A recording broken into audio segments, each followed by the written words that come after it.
Naniniwala ba kayo sa mga agimat? Sa mga mutya? Ako kasi, dati hindi. Pero mula nang mangyari ito, nagbago ang pananaw ko sa mundo. Magandang araw po sa inyong lahat. Ako po si Ian. Medyo may edad na sa panahon ngayon. Bale, sa Palawan po pala ako nakatira. Magpasa hanggang ngayon naman. Pero ngayon, nasa may bandang syudad na ako. Pero Palawan din naman. Hindi ko na lang sasabihin po kung saan. Ang importante ay yung naganap sa akin noong panahon na iyon. Binata pa po ako nung mangyari ito. Buhay pa ang mga magulang ko. Dati, imbis na pag-aaral, paghahanap buhay po ang inaatupag ko. Nag-uuling ako, nangangahoy, naghahanap ng mga hayop na pwedeng ibenta sa kagubatan. Basta lahat ng pwedeng pagkakitaan, talagang sinusunggaban ko. Nagkokopra, nagbubukid, basta lahat ginagawa ko. Hanggang sa isang araw po, habang nagbebenta ako ng mga manok sa may bayan, bigla po ako nakakita ng isang mayaman. Nilalapitan niya ang mga katulad kong nagbebenta ng manok. Siya nga pala yung manok na yon, hindi po sa akin, sa kakilala lang din po namin. Sa bawat manok na may ibebenta ko, meron akong porsyento doon. Pwede na. Heto na nga. Maya-maya, lumapit po sa amin yung mayaman na iyon. Sino gustong sumama? Mamayang gabi, magpupunta kami ng gubat. May hahanapin lang kami na hayop. Babayaran namin. Yung kabisado yung kagubatan ng lugar na to. At dahil po pagkakakitaan, nagpanting po ang tenga ko. Agad naman akong sumabat. Magkano ba ibabayad nyo? Malaking halaga, boy. Basta, sumama ka lang. At kung sakaling makita namin yung hinahanap namin na hayop, may bonus pa. Pero paano po kung hindi makita? Bayad kayo, boy. Basta sumama lang kayo sa amin. Siyempre, hindi na ako nagpatumpik-tumpik pa. Sinabi ko kaagad na sasama ako. Sinabi naman sa akin yung lokasyon, kung anong oras, kung ano yung mga kailangang gawin. Kaya naman, excited na excited ako nung araw na iyon. Kasi marami na akong kinita sa pagbebenta ng manok at mukhang madadagdagan pa sa gabi. Kasi nga, sasama ako sa paghahanap nila sa kung anumang hayop yung hinahanap nila.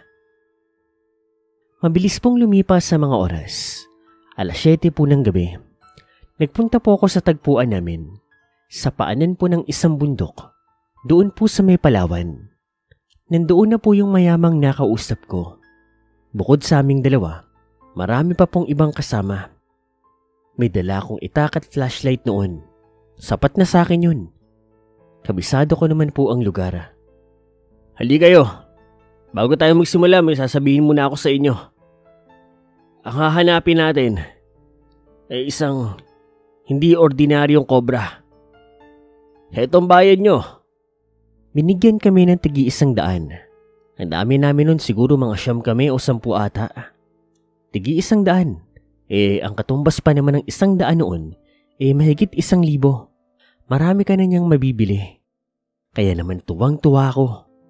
Tandaan nyo, kapag nakita natin ang kobra na iyon, bibigyan ko pa kayo ng mas malaking halaga.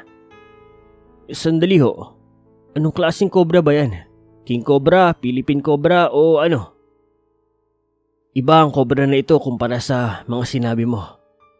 Basta makakita kayo ng nagliliwanag na kobra, sabihan niyo ako. Sa totoo lang po, gusto kong matawa sa mga sandaling yun. Nagliliwanag na kobra? May ganun ba? Pero kung sa bagay, baka kasi ang tinutukoy niya, yun bang glow in the dark? Yung para bang pag nasinaga ng ilaw ng flashlight, sinag ng buwan, basta ilaw, liliwanag. Baka yun ang tinutukoy niya. Yung mga tao naman sa paligid, tahimik lang, seryoso. Kaya ako pinilit ko talagang hindi matawa noon. Mahirap na, baka bawiin yung perang binigay sa akin. Hindi po nagtagal. Nagsimula na nga po kaming maglakad paakyat ng bundok. Yung mga kasama ko, halatang sanay din sa pag-akyat sa bundok. Ako naman sumusunod lang sa kanila. Hindi ko na kailangan mag-effort. Sipat-sipat lang ako. Hindi ko kailangan din magpagod. Sunod-sunod lang. Bayad na ako eh. Alam niyo kung anong maganda doon. Habang umaakyat kami sa bundok at sumisipat-sipat ng paligid, kumakain kami. Walang Diyo yung mayaman na yun. Ang daming pagkain na baon. Sandwich, soft drinks, hotdog, chichirya, at kung ano-ano pa. Food trip nga kami malala. Lumipas po ang mga oras. Medyo malayo-layo na rin po ang narating namin. May mga nakita na kaming mga hayop, mga ahas tulog, mga sawang malalaki. Pero cobra, wala pa. Magagaling din po ang ilan sa mga kasama ko. Eksperto din sila sa paghahanap ng mga ahas. Halata naman eh. May mga dala pa nga silang snake hook, snake clamp, at kung ano-ano. Mga alas 12 po ng gabi. Patuloy pa rin kami sa paghahanap noon. Base kasi sa napag-usapan, titigil lang kami kapag sumikat na po ang araw. Kumbaga bayad na sa amin yun para sa buong magdamag. Aba, okay lang naman sa akin yun. Walang problema. Yung mayaman po, pinagpahinga muna kami. Nag-bonfire po kami. Tapos naglabas pa ng mga pagkain. May mga ulam, kanin, at kung ano-ano pa. Muli na naman kaming kumain. Busog na busog ako noon pero kain pa rin ako ng kain. Yung ganong pagkakataon kasi dati bihirang-bihira lang. Yung makakain ng masarap na pagkain, tapos libre lang. Boss, para saan ba bakit hinahanap niya yung umiilaw na sawa? Umiilaw na cobra.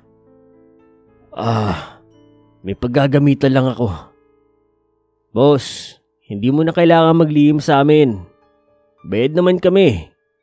Tsaka, kung ano man yung dahilan mo, pwede mong sabihin sa amin. Malay mo naman, yung impormasyon na yan, makatulong sa paghahanap. Napalingon kaming lahat doon sa mayaman. Alam nyo naman na, ang laso ng cobra nakamamatay, hindi ba? Pues, ibahin nyo ang laso ng kobrang umiilaw. Kung yung isa ay nakamamatay, yun naman nakakabuhay. Hindi ko alam kung totoo ba yun o hindi. Pero sumusugal lang ako. Ang anak ko ay may malubhang karamdaman.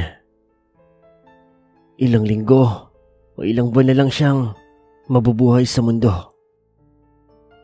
Lahat ng pera ko ay binuhos ko na pero walang nagawa ang siyensya, ang mga doktor, ang medisina.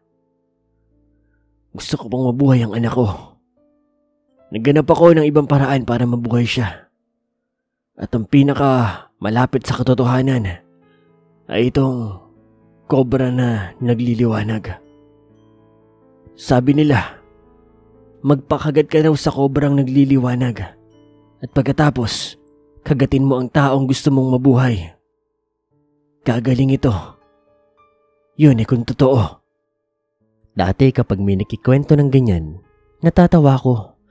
Pero nang marinig ko yung mayaman na yun na magsalita ng ganoon, talagang nasabi ko sa sarili ko na mukhang totoo ito. Seryoso siya sa gusto niya. Hindi po nagtagal. Nagpatuloy kami sa paghahanap. Dahil nga po sa rason ng amo namin, mas ginanahan kami. Sa katunayan, nagbigay pa nga siya ng tigda 200 sa amin para daw mas ganahan kami. Alas 3 ng madaling araw. Sa ilalim ng isang nabubulok na putol na puno, nakakita kami ng isang nagliliwanag na bagay. Agad namin itong pinilibutan at hindi ako lubos makapaniwala sa nakita ng aking mga mata. Isang cobra na nagliliwanag ng kulay dilaw. Literal po talagang nagliliwanag. Yung para bang Christmas lights pero hindi namamatay. Matingkad ang ilaw na nagmumula sa cobra. Wala nga akong kaide-ideya kung paano nakita ng isa sa mga kasamahan namin yun. Kasi kung hindi mo talaga bubuligligin yung ilalim nun, hindi mo ito makikita. Pero yun na, walang ano-ano. Nahuli nga po ito. Normal lang naman ito na ahas na nagliliwanag. At walang ano-ano. Nagpakagat po yung amo namin sa ahas na iyon. Nakita ko nga po na yung liwanag po na nagmumula sa kobra na ipasa po doon sa amo ko. Panandalian pong nagliwanag ang buong katawan nito. Tapos, nawala rin po. Agad-agad po, nag-aya po na bumaba ang amo namin. Sumakay kami sa sasakyan nito kasi sabi niya, nasa bahay na raw ang pera namin. Hindi nga ako makapaniwala kasi isang mansyon po ang pinuntahan namin. Napakalaki, napaka-elegante. Mabilis pong pumasok yung amo namin doon. Tapos sunod lang kami ng sunod hanggang sa pumasok kami sa isang kwarto. At doon po sa kwarto, nandoon po ang pamilya niya. Doon din po yung isang anak niya na babae na nakaratay, hinang-hina, napakapayat, halatang mamamatay na. Walang ano-ano, kinagat po nung mayamang amo namin yung anak niya sa may binti. At kitang-kita po namin, nagliwanag po ang katawan ng batang babae. At para pong magic, yung kapayatan, yung pamumutla, yung pangpatay na itsura. Nawala, naging malusog, maganda. Walang sakit. Dumilat pa nga ito at bumangon na para bang walang nangyari. Tuwang-tuwa ang amo ko. Kami naman po mga kasamahan niya. Hindi makapaniwala pero at the same time, masayang masaya rin. Dahil pagkatapos po noon, inabutan po kami ng malaking halaga ng mayaman po na yon. Hindi ko alam kung anong mararamdaman ko noon. Matutuwa, mamamangha, matatakot. Ewan na. Basta ang ending, umuwi ako sa bahay namin ng may malaking halaga at iyon ang ginamit namin ng pamilya ko para bumili ng isang sakahang bukid. Hindi ko nasasabihin pa kung ano nangyari sa pamilya ko pagkatapos noon pero nagbago na po ito ng malala. Doon naman po sa pamilyang yun, yung bata po ay hindi na po namatay. Ngayon ay may edad na po ito. Naging politiko pa nga ito isang beses sa lugar namin. Siyempre hindi ko nasasabihin kung sino siya. Ngayon, tatanungin ko kayong mali. Naniniwala ba kayo sa mga anting-anting? Sa mutya? Ako kasi, oo.